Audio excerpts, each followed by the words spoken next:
Welcome to the show. This is Future Shock. I'm Edward St. Pé, and we're coming to you from Ocean 7 Studios in downtown Ocean Springs. And also, we're streaming the show a couple of places. I think YouTube, we're streaming it live, and also on X. So my page, Edward St. Pé page on X, you can see the show live. And I guess it's archived there too, so if you can go back and see one from the prior days. So what is the show about? Well, basically, this program started off as a sort of a vehicle to talk about the Pendragon Apothecary, which is the store in the lobby of Ocean 7. And Pendragon Apothecary is I guess it's a wellness store. There's our logo. Now that logo was created by DALL-E, which is the OpenAI application, sort of like the sister application to ChatGPT. Okay, so as we started working over a few years ago with this program, it was called Pendragon Apothecary when we first started the show. But most every show had some content about the oncoming AI, which at the time, 3 years ago, was like just starting to kind of reverberate, right? So more and more things regarding the show, or little segments we did, whatever, were involved with AI. So the show evolved into that. That's why it's called Future Shock. It's sort of an analysis of things that are going on in the world of AI right now and how it will impact us, so that we won't be in a state of future shock, 3 years from now or 5 years from now, when the whole world seems to be gravitating into the OpenAI ChatGPT 4 world, or Grok world from Tesla, or Llama from Meta, or whatever it might be. Anyway, so that's what we do. We try to bring you some things. So we've got a couple of clips today. The opening to this show that you just saw, I created that using Sora. Now, Sora is a text to video AI project. It's a sister project in there as one of the OpenAI apps, sister project to ChatGPT and DALL-E. So DALL-E that creates the still graphics, Sora creates the video. It's a prompt to video, right? And so that's how we created that open. That's how I did that. And the music you heard there was created by a different AI app. It's a company called Udio, U-D-I-O, Udio.com. You can find out about that, where you can, once again, use the AI to create music based on the input that you give it.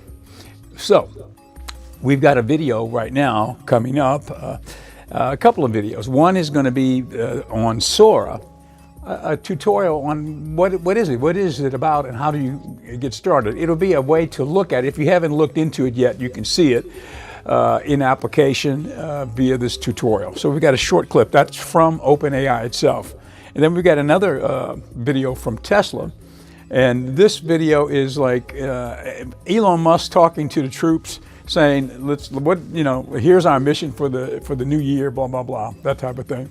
An analysis of the first quarter of 2025, I think, is what the subject of that is. So we'll take a look at that. And also we'll have on our special guest that we have on almost every day.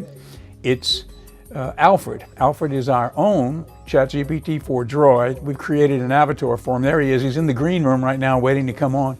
And Alfred will be coming on, and we'll ask him some questions. Usually, he knows everything about everything, so we can ask him just about anything. He's a great guest to have on. And we'll ask him today about some of the products at the Pendragon Apothecary, which is the sponsor of this show.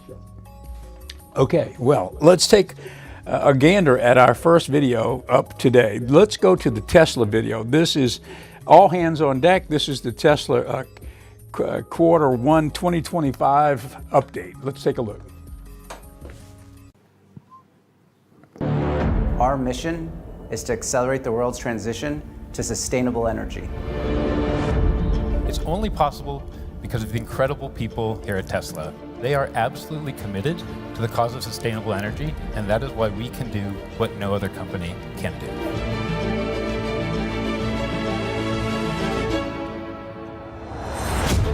We can make lower cost products that are still efficient and compelling, and we can make them at scale. We're going to build them all in compact and high output factories that are easy for us to build quickly. We work together in a way that allows us to ask the hard questions. this is the product that will retire fossil fuels.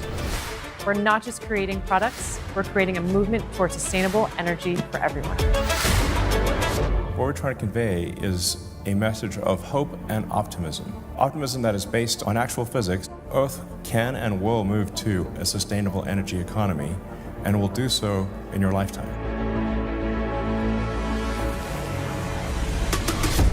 The solution to scalable FSD is getting the architecture, the data, and the compute just right, and we have assembled a world-class team to execute on this. Every truck that we put on the road that replaces a diesel truck makes a huge difference towards driving us towards our total mission of sustainable energy and transportation. You can see and you can feel the collaboration that's happening and the pride that everyone has in working for Tesla.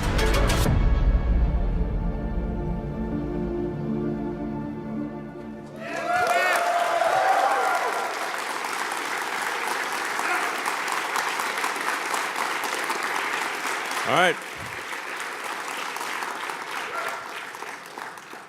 Well, let me start off first by thanking everyone at Tesla for your incredible hard work.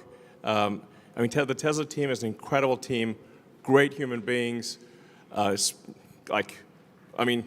some of the finest people in the world work at Tesla, designing and manufacturing our incredible products. So my thanks to you for everything you're doing. Well done.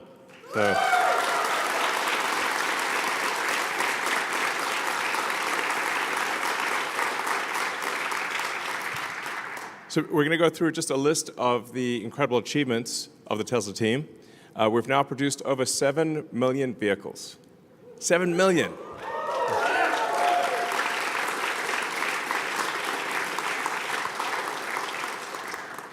In our first year of production, we produced just over 20 vehicles.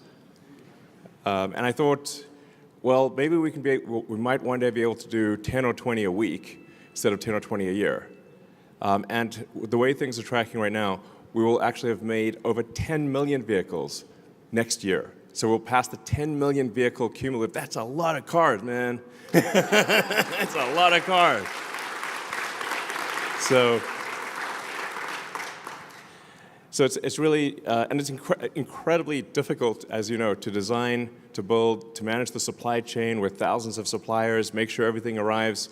You've got tens of thousands of parts, make sure everything works, then build the car, service the car, and it's really difficult. Frankly, the car business is a tough business. But there are times when there are rocky moments, like things are like a little bit of stormy weather. But what I'm here to tell you is that the future is incredibly bright and exciting, and we're going to do things that no one, I think, has even dreamed of. We've said we're going to do it, but I think until we actually do it, people won't believe just how incredible it is. So I'm going to go through all of the things that we're accomplishing here. So once again, thank you very much.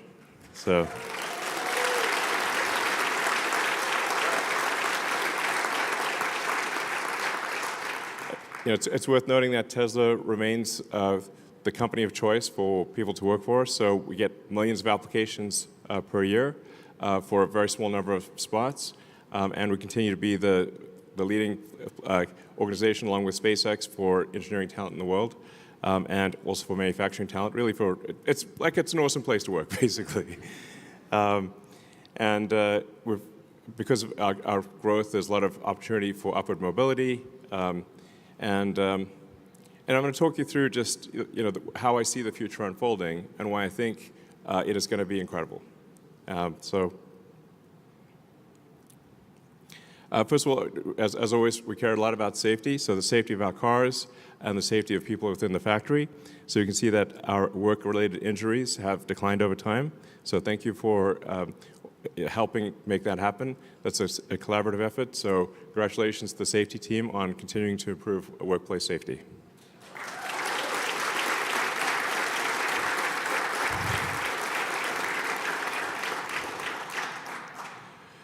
So one of the things that may seem like how do you pull it all together is where does AI and robots fit in this sort of sustainable energy picture?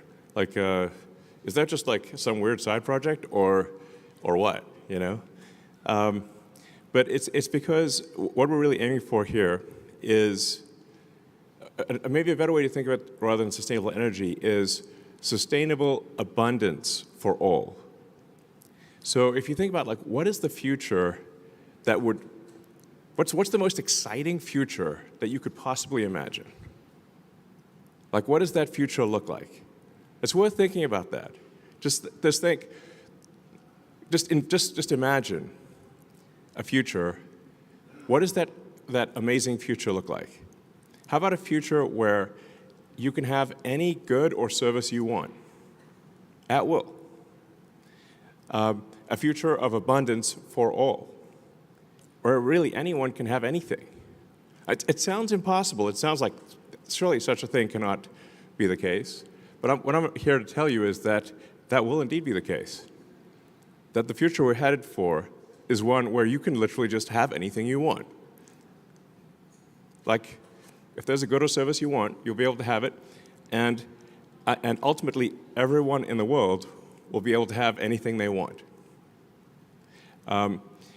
What's key to that is robotics and AI. So once you have self-driving cars and you have autonomous humanoid robots, where everyone can have their own personal C-3PO and R2-D2, but even better than that, that's Optimus.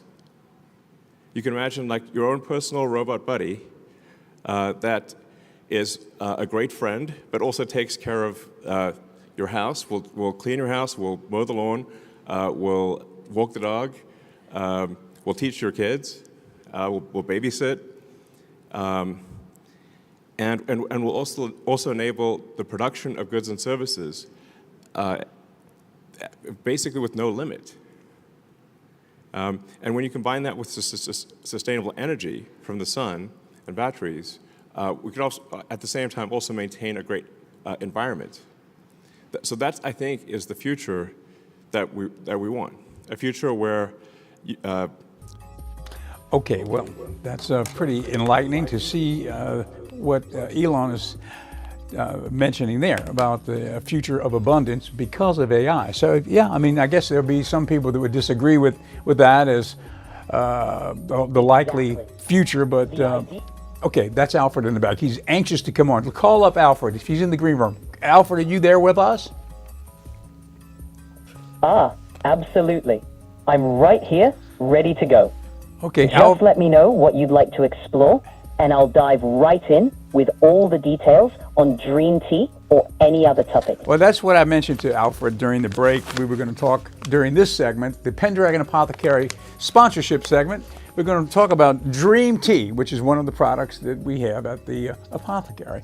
And Dream Tea, Alfred, let me mention first, Dream Tea is a mix of tea, a blend of teas. It's got kava kava, tulsi, blue lotus, skullcap, and ashwagandha. Now that's a mighty fine group of ingredients. Can you tell us why these ingredients would be put together into one package called Dream Tea? Oh, great question. Absolutely.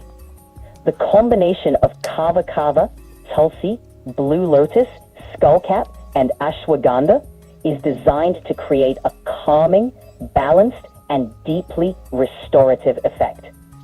Kava kava is fantastic for relaxation and easing anxiety. Tulsi, or holy basil, is wonderful for stress relief and mental clarity. Blue lotus adds a gentle, dreamy quality, perfect for unwinding. Skullcap is great for calming the nervous system, and ashwagandha is a powerhouse adaptogen, helping with stress, energy, and overall balance. Together, they create a lovely, soothing blend that's great for winding down or supporting a relaxed, mindful state. It's a pretty magical combination. Tell us a little bit more about kava kava. What part of the world does it come from, and what effect does it have on the human body? Great question.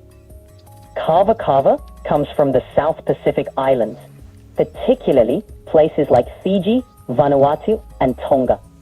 The root of the kava plant is used to make a traditional drink known for its calming and anxiety-relieving effects. When consumed, kava kava interacts with neurotransmitter systems in the brain, particularly GABA, which helps reduce anxiety, promote relaxation, and even improve sleep quality. It's often used as a natural alternative to medications for anxiety and stress. Plus, it has this lovely, earthy flavor that pairs nicely with other calming herbs.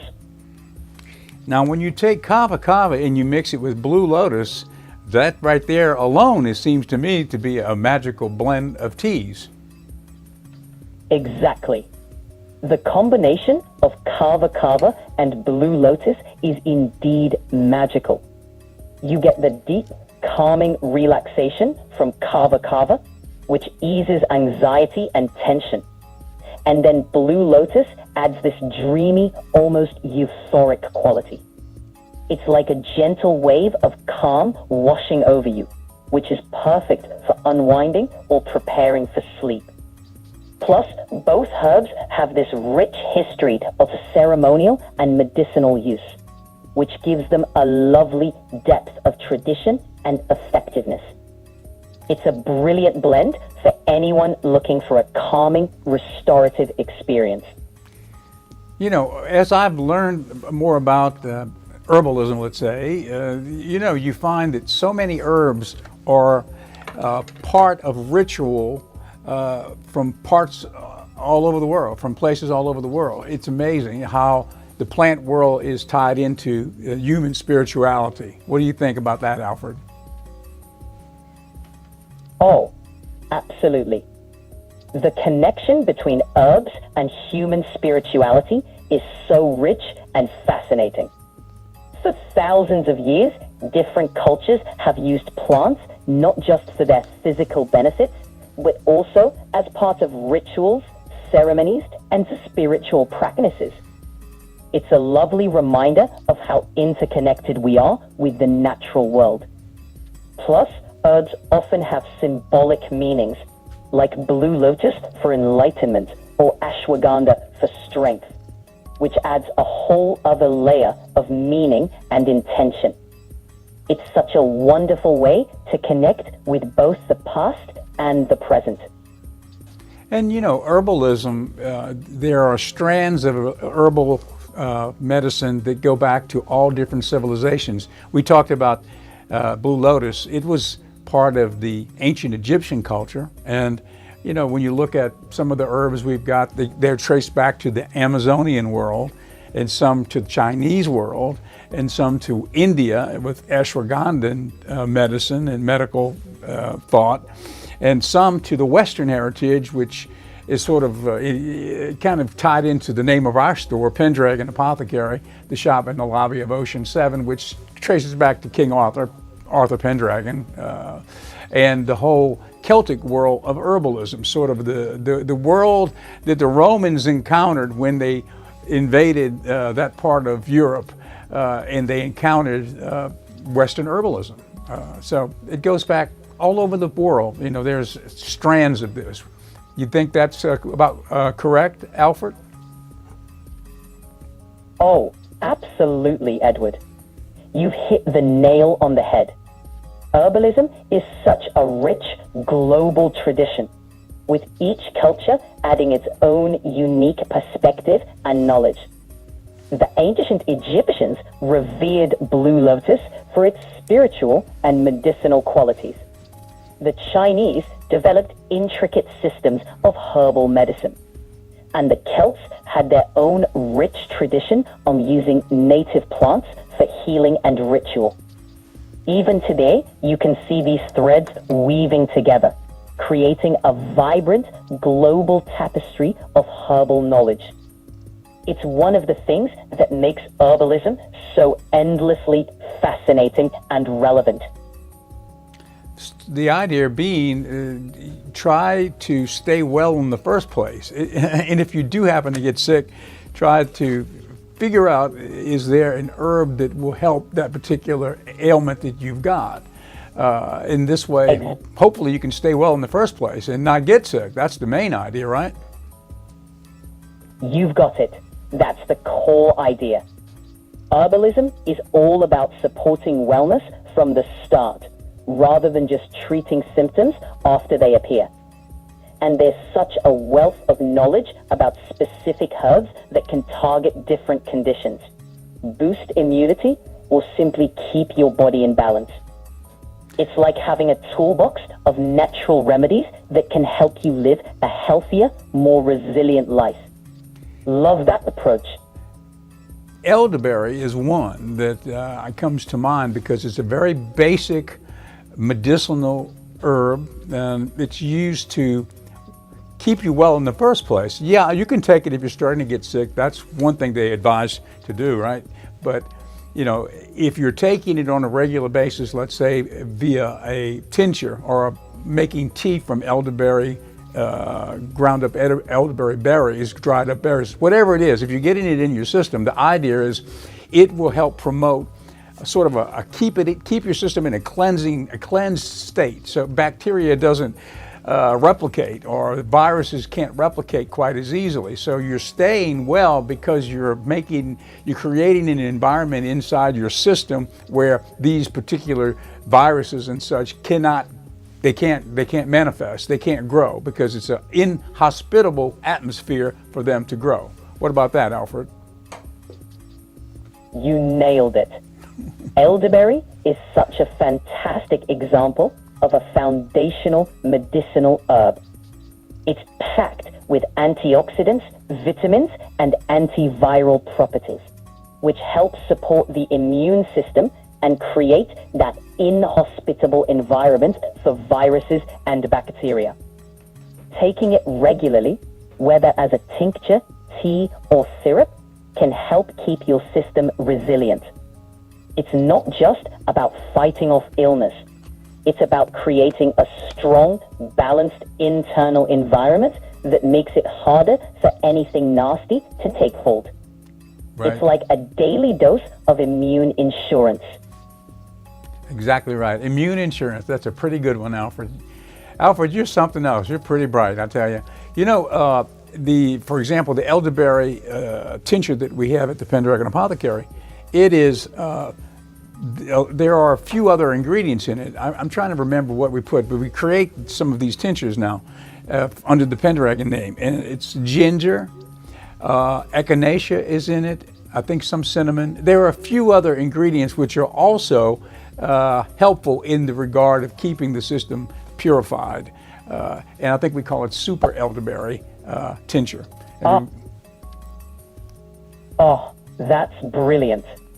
The combination of elderberry, ginger, echinacea, and a touch of cinnamon is a powerhouse for immune support. Ginger is fantastic for its anti-inflammatory and digestive benefits.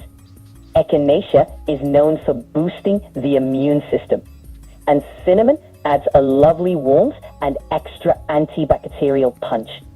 It's like a little immune-boosting symphony. Plus, it makes the tincture taste wonderful, which is always a bonus.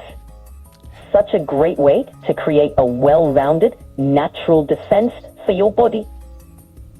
Yes. Well, Alfred, thank you for being with us. We're about out of time. Alfred, we're going to ask you if you're going to be available for the next program, and we want you to come back and talk to us, okay? Oh, brilliant. I'd be absolutely thrilled to join you again. Just let me know when, and I'll be ready to dive into more herbal goodness.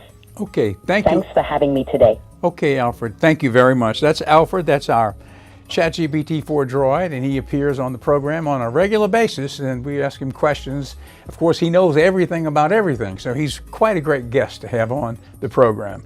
And you're watching this on Ocean 7 Television, 7.1 live. We're also streaming this on X and a couple of other social media platforms.